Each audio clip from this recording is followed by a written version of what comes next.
Hello guys, in this video, I will show you how to use Apple Pay in stores step by step. Step 1. Make sure that you have added a valid card to your Apple Wallet. If not, you can go to the Wallet app and tap the plus icon to add one. Step 2. At the checkout, look for the contactless payment symbol or Apple Pay logo. Step 3.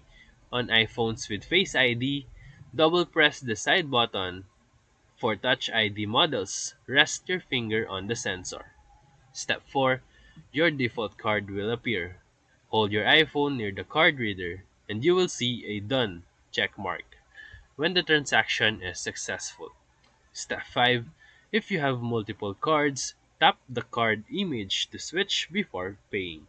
Step 6. You can also use Apple Pay on your Apple Watch by double pressing the side button and holding the watch near the terminal.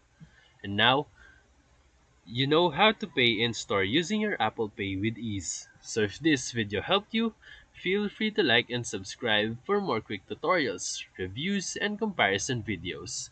Thank you for watching.